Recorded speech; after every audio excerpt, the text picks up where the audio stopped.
This is temporary. At least I hope it's temporary. But for the moment, I have kind of fallen off wanting to see streaming series. Series where you have 9 to 12 episodes with top quality stars, top quality writing, but it's 9 to 12 episodes to tell a story. I just somehow have hit a number, a point, a feeling where I've had enough. And if there were visions of me going back decades, they would be shocked that I would ever hit any moment where I would say, I'm good. I have enough.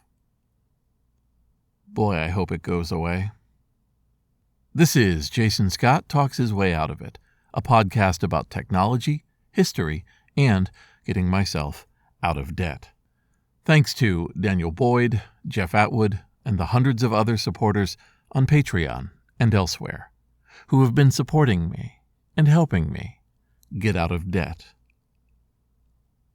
I have talked countless times about my early youth when I found myself following the path that many children do, growing into the world, growing into themselves, depending on certain foundational aspects, your parents, your school, your chosen friends, and then losing it. Not in a completely terrible, unsupervised way, but with the event of divorce and moving to different locations and upending things that I thought at that age were immutable. I seem to have internalized a sense that everything is impermanent and everything is going to go away, sooner or later. Now, I still believe that. I'm pretty sure everything is going to go away, and everything is changing, and the swirling miasma of daily life is a ever-rotating, ever-modifying experience that's never the same one twice, day to day, week to week, year to year. But part of that has been encountering collections of created media and created works and created products and having an urge to get all of them, to see the full run, the full spectrum, the beginning, middle, and end of the production run of a thing. Whether it's a television show I caught in snatches in my teens, playing a bunch of games that I saw on shelves but never had the chance to play as a youth, or sitting down and watching a 14-episode animated series created just a few months ago and covering things as they are happening. There's this overarching theme of wanting to be on top of this pile of gold of items denied me. Not even necessarily items I deserved or items I was promised, but just things I missed. Places and things and people that were in my mind, in my vision, and then gone forever. But somewhere along the line, I've turned a corner.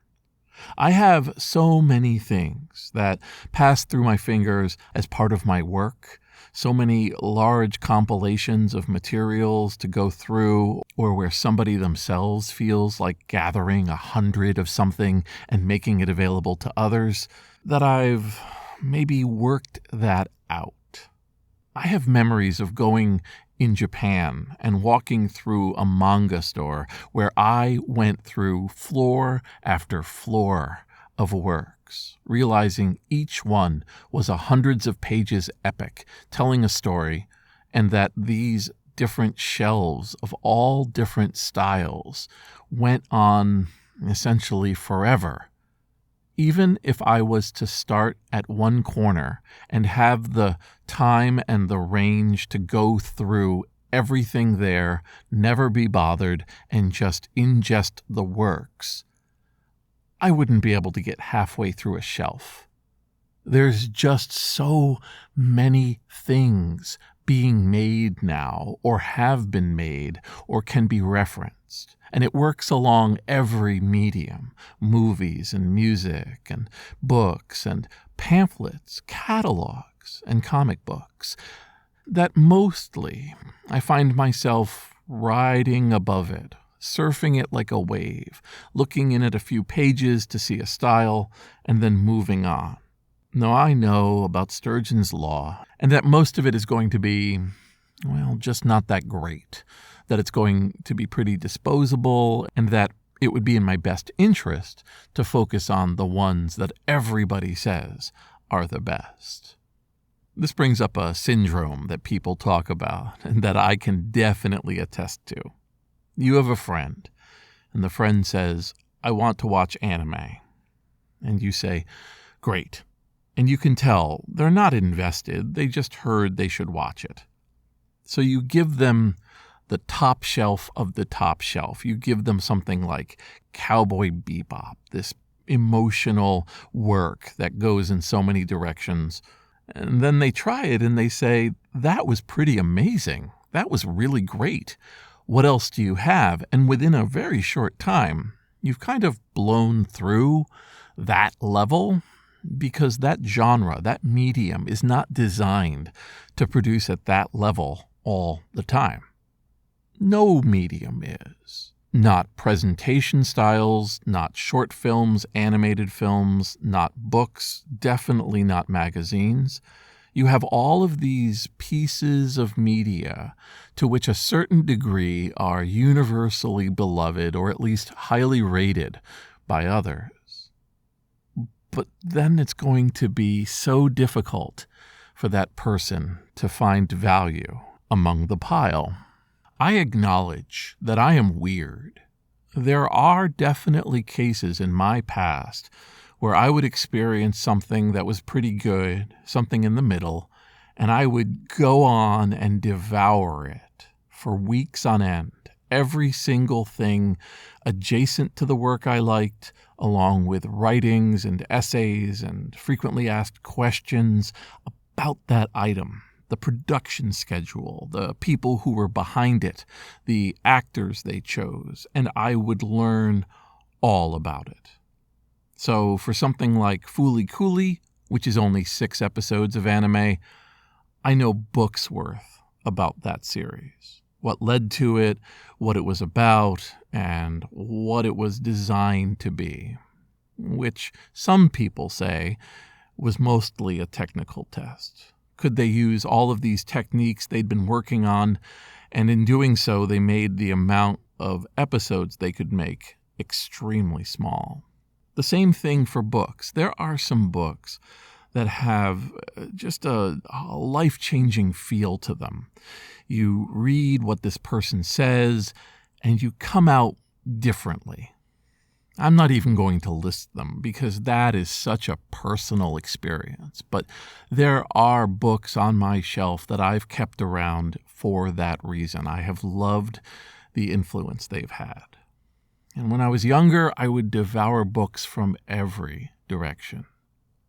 But as I've gotten older, I skim through books. I will go through a book relatively quickly, trying to get the gist of it, trying to understand where it's going, because I'm devouring all of these other media, TikToks and YouTube videos, blog posts and tweets and whatever else people are creating, and I use those to synthesize my worldview or to be made aware of things relevant to myself. And somewhere in there, I used to watch a lot of television. I used to watch a lot of movies, and something has changed in the way these television series are made. They are very rarely created with a sense of being their own bottle episodes, the kind of episodes where the plot begins, goes on, and ends in that one episode, and there may be references to others, but you can be quite fine with just what you've seen. Now they've started to feel like 14-hour movies. They have a beginning where we learn about the people involved and their interactions. We have a middle where people come into contact with a whole bunch of conflicts or self-realizations.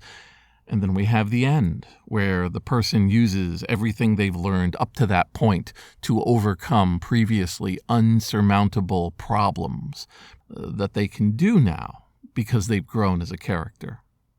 Boy, I've seen that show. I've seen that 14-hour movie way too much. And let's get this out of the way. The production values of the modern era are incredible. My experiences with cameras over the years and seeing how well things are put together now, how much software can do all of these exciting transformations, modifications, and improvements to the video signal, to the sound environment, to just the interaction of the different shots and performers. I mean, it's breathtaking. It's really, honestly, a whole new world. But it's almost a world that's begun to pass me by. Perhaps I'm just seeing the graying tendrils of getting older. Maybe I have experienced a bunch of works that have affected me personally and I'm just somehow full, but something's different. We shouldn't really ascribe to the world something that is us. Right now, there are people who are young and devouring modern media, and it is defining their character. It is giving them touchstones, talismans, and references they will have for the rest of their life. They will bond with people by shouting them in a bar and having others respond. They will find their friends based on who saw these shows or who went to this event or who became part of this community or fandom. I get it. I totally get it. But myself, I don't know how many more of those I still have in me. A lot of this I come to from the point of view of a creator, of somebody who has a message they want to get across, who thinks about what will attract the most people without compromising the message, and what technical approach is best for what we want to get done. It's been a long time for me to realize that doing the most complicated, the most involved, the most expensive, either in time or money, process is just not necessarily the right one. Maybe you want simple line drawings instead of massive 3D rendered experiences. Maybe you want to do cardboard cutouts instead of vector animations. There's a whole other part of preparing a work that may result in deciding that there's nothing there. There's just no there happening, and that you move on. You've done the work. You've done valid work, but maybe there's nothing to show for it. Where I am now, this may just be a bend in the road, and it may be, for all I know, that something else has really encapsulated, really captured where my interests are. And taking a multi-hour timeout to be told a story I've heard before, provided with excellent backgrounds and excellent acting and directing, just isn't in the cards. It's hard to do back-of-the-napkin calculations, but in my life, I have definitely watched hundreds of thousands of hours of media, passively, actively, in a dark room, as part of a group experience. It's been a part of my life for over half a century. Something has been playing in the background. Some of it is stuff that I've made. Some of it is things made by friends of mine, and some of them just by talented people who I've been lucky enough to track down years later and talk to them and thank them. Closing the circle from a moment of discovery to a moment of reconciliation. And I hope, in the future, maybe I will want to veg out, sit on the couch, and absorb everything coming through it.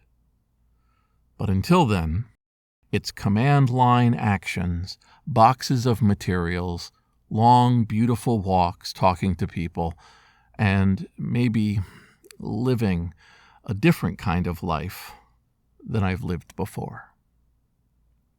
This is Jason Scott Talks His Way Out of It, thanks to James Bekoyanu, Mark Pilgrim, Ernie Hershey, Michael Rubin, Dileep Reddy, Sean Kelly, Trixie the Cat, Martin, Symbionts, and Anonymous, along with the hundreds of other supporters on Patreon and elsewhere who have been supporting me and helping me get out of debt.